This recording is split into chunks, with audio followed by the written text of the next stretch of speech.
Howdy, I'm CyberAx with A Wonderfully Crafted, and today we're going to be talking about how to make a video game with no code, with AI tools. Some people are calling this vibe coding. Um, sure, but you don't have to do any coding. Um, I just finished a hackathon and I made two games for it in one, all themed together and all like intertwined. And I wanted to go through what tools I used, how I did it, um, what different things to kind of show it off and kind of give you an idea how you could do this if you're looking to get into hackathons or make games, or you have an app idea or there's something that you want to do.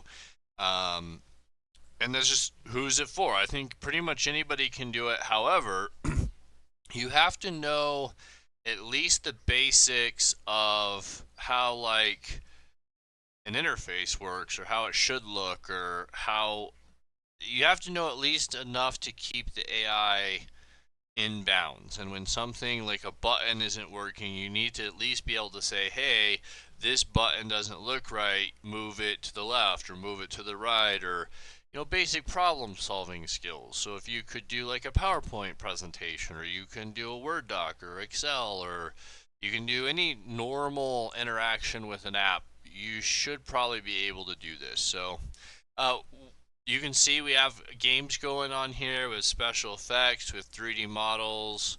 This is all in a web page. Works nice and nifty like. This is a single player one. The AI is playing right now. And so we have, a basic style game with an interface and a menu system and animated backgrounds. And then we also have a secondary game that is a dungeon crawler, turn-based, multiplayer co-op. So you put that together, and then that's what gives you the overall.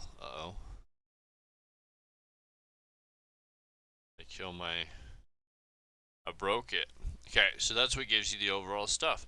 So first off, let's look at what is the vibe coding and what are we doing. So I have a program called vscode, and in vscode we have a Copilot, which is a Microsoft product, and that product interfaces to different modeling code bases. So you all have heard of ChatGPT, Gemini, or Grok. Well, there's a few of them, and so in there you can choose which code agent that you're going to work with, and that's just who you're talking to have it do stuff. So you select who you have in there, and then you can pretty much say, hey, create this page for me.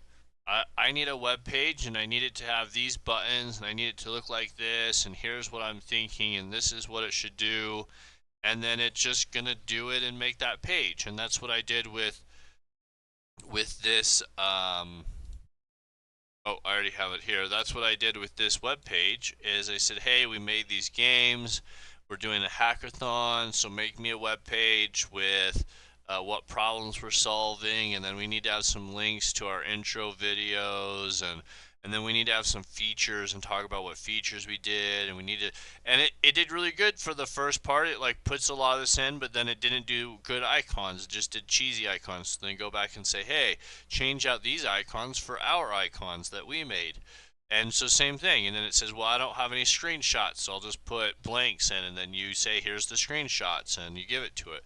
So all of that just comes together. I am Zuko. This and you just keep, improving it and making it better and adding more to it until you have a full product. And all I'm doing is I'm just talking to it. I'm saying, hey, I would like you to do this. I think the start menu or the start button should be on top instead of below, or it's not the right size. You can even take a screen cap and give it a screen cap of the image, and it will see it and say, oh yeah, hey, the buttons aren't aligned. Now it struggles with some of that, and you can just go in and say, show me where this button is and the position on the screen, and you can change it to move up or down. and test it out yourself. And you don't have to be doing code, but you still can be tweaking little options. I like to call it like a super toggler. Like really what you're doing is just toggling settings and it's doing the basics and stuff. So this gives you an idea of what we're doing and what it can build. Let's look at some of the tools we're using to do it. So one of the tools I'm using is called aivideo.com, and in here they have the ability to take the photo and then render it into a image, and trying to keep all of the characters looking the same, so that as you do all of these different images, your characters look the same. And it didn't do a perfect job in all of these. There's a few times where it would slip, and it's back to you just have to be able to work at trying to hold it, hold it to a guardrail and keep it doing what you're asking to do. But that's also partially just me learning how to manage the tools. The better I get, the better I can manage them, and the more that they look like what I want them to be. So this is a really good tool. One of the things that why this is so good is I can batch it. So I can say, hey, I need 100 images or 50 images or 10 images or 5 images or 5 sound effects or voiceovers or whatever I need, and it can just batch them and get them all done with the same styles and the same thing. So I could say, hey, I also can say, put all this together on the timeline for me and make the video, and it will just do it. Now this does cost money. It's not terribly cheap. Like a music video is like 5 to 10 minutes for like a reasonable video, but what you're getting is pretty fantastic in a lot of cases. It really does a pretty fantastic job at delivering the things you want over and over and over when it's doing it. And then when it's not doing it, it's just like any of the AI right now, it's just horrific, right? But I think it's pretty impressive what it's able to knock out. And then because it has access to so many different generating engines and stuff, it really can do like full voiceovers. Systems are green. Signals locked. Time to light this mission up. Stick. And then you can do voice syncing and all kinds of stuff. So this is a really good tool for all the video side of stuff you want to do, or if you need to do video animations, or there's just a whole bunch you can do here. I try to do a lot of the bosses here, but really, really powerful to do a lot of that stuff. The next one is the 3D models. So we need 3D models throughout the process. I tried to do some dice in here. You can see that didn't work very well, but like the CyberAxe model, that's where I can take and I can make a 3D model, and then I can do the rigging and the textures and the animations all here. And then I can just take that and give that to the AI and say, okay, well, here's the animation I want, go.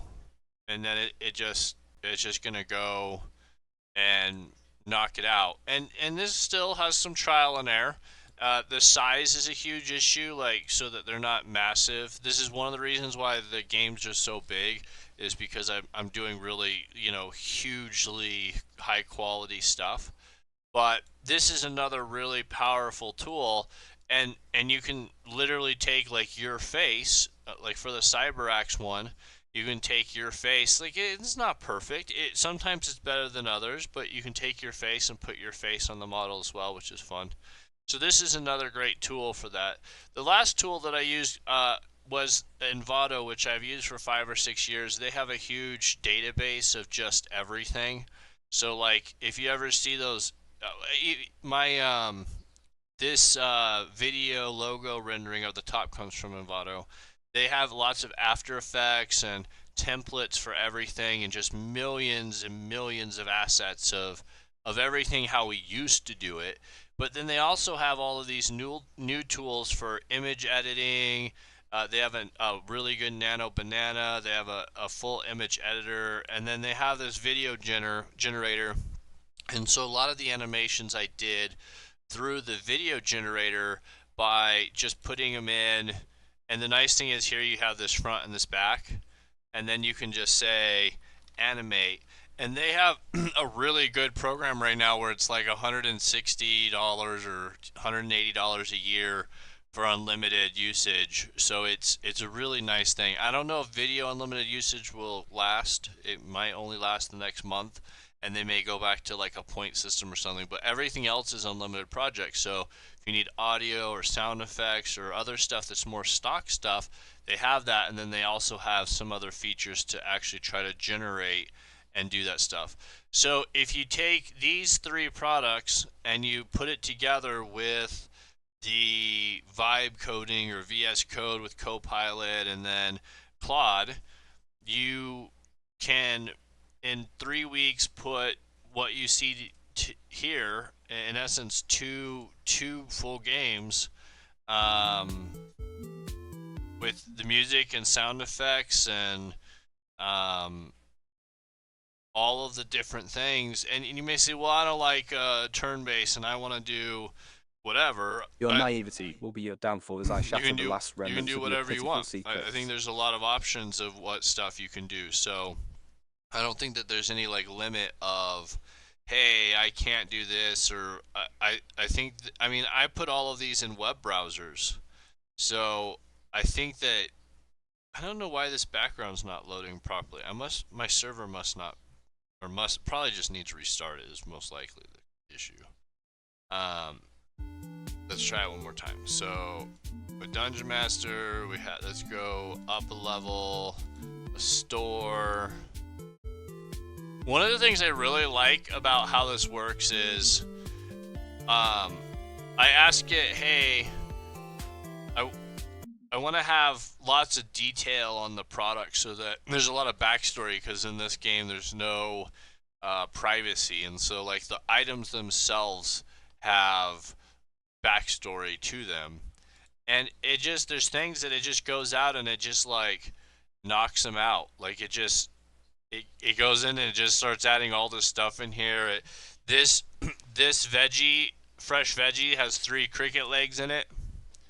And some of this I've like connected to LLM, so like it can, the Dungeon Master is actually contacting LLM AI and asking it, hey, about the story and what this should do, and the bad guys backstory. And then when the bad guys talk, it's also giving feedback from that. So all of those different things are all being applied inside the game. Let's see if this boss Your battle secrets will up. soon There be you mine go. mortals. So you can see the animations are in here, and then we have particle effects that we made.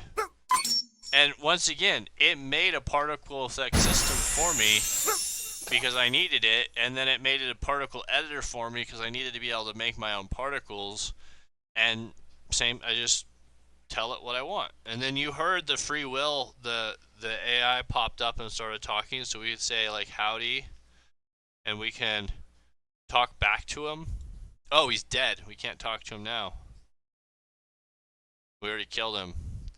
And so same thing, and then you can talk to the mobs, and we even tested a system where you can like negotiate with the mobs so that they will turn against the bosses and fight for you. So it's just a lot of like fun that we just couldn't do before. So I can say, what did you eat for lunch? He's not even gonna answer back. Wow. Okay, let's try again. Let's see what the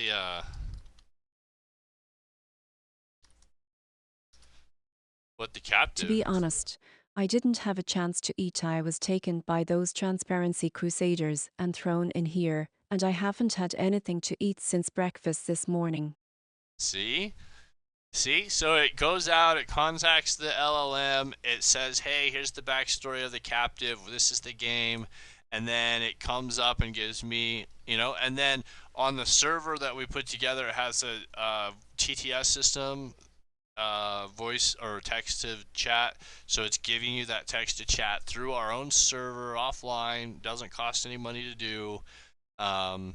And same thing, I said, hey, I'd like to have this feature, how do we put this in? And it's like, oh, well, you could do this with Python, and we could use these. And I was like, okay, well, let's think about it and let's put it out.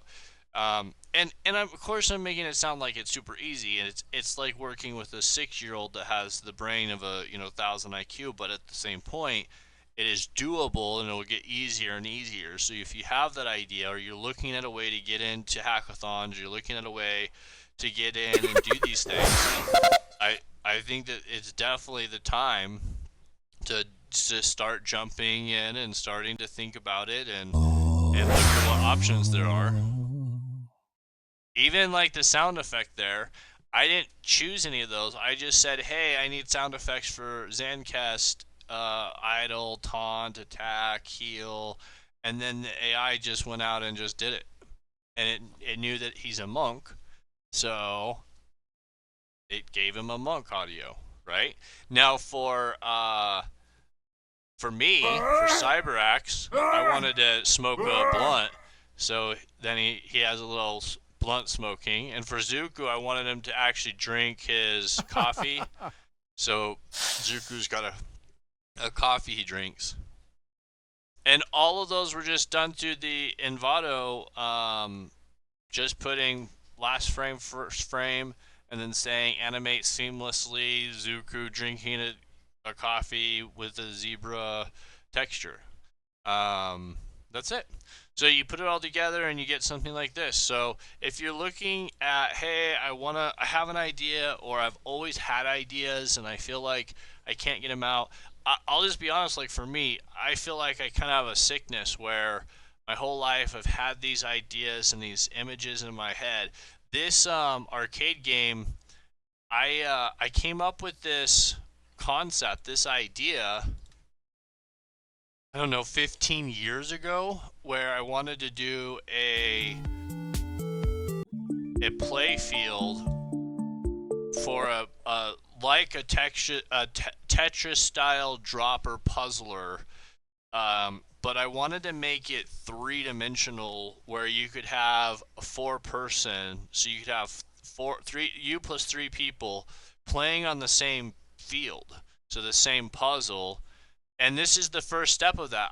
When I built this, I didn't think I could do multiplayer, and so I didn't even try to put it in. And so there is no multiplayer on the arcade side, but then I put the multiplayer in successfully on the other side. So now I'm thinking maybe I could come back and put it in here. I have worries about how this is built because it's just so heavy with performance. But, these are things that have been in my brain for a long time, and now the AI is allowing me to get them out of my brain and let them go, and build stuff with them, and take these steps and do things that I just never thought would be possible. So I wanted to reach out to you if you're sitting there thinking, hey, I would like to do things that I never thought were possible. Maybe it's possible these days, and maybe it's something that you should start reaching out to people and teams and things like hackathons, and just trying anyways, even if you don't think it's possible. Just open up VS Code, set up the Copilot, turn it on to Claude Opus 4.5, pay the $10 for a month, and just start typing in there and say, hey, now, did you know this? You can do voice to voice. So you don't even, if you didn't have hands, you could still do this without hands. Like, you could literally just talk and it'll just do it.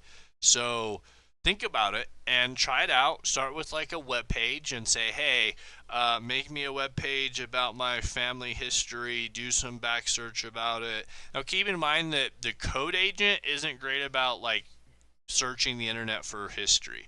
So you would go to ChatGPT or Grok or something else and you'd say, give me the full history of my family, deep search, and do all this, and then you'd put that in a file, or you'd just copy that, and then you would give that to the code agent and say, hey, build a web page around this, and then it would just do it. So yeah, if you have any questions, reach out, put it in the comments, tell me what you think of the game. Tell me what your experiences have been. Up until the last 2 weeks before Opus, my experience had been about 94% failure rate, and it was horrific, and I would not wish it on anybody. But with this upgrading of this engine and these changes, we're at least at the point where, it's like 20% failure rate, and if you can just check and balance it as it's doing things and just be like, hey, you're taking too long, or I see you're in a loop, or hey, you're talking about something that you're not, just stay on task. I think you have a pretty good chance of getting pretty close. So try it out. Don't be scared. Jump out there. Fight the AI. Tell it what your dream is and see what it comes up with. And I know.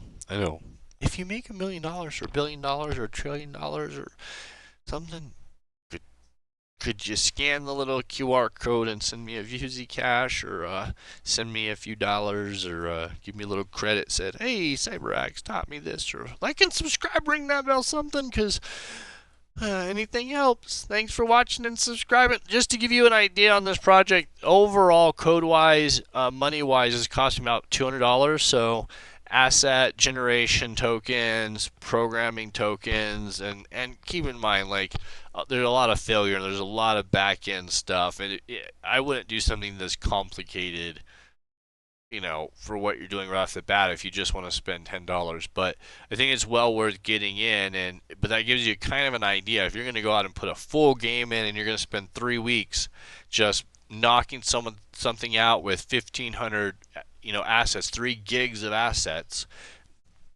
$200 to $400. I think that's pretty reasonable for an indie game. That's probably about right. So thanks for watching.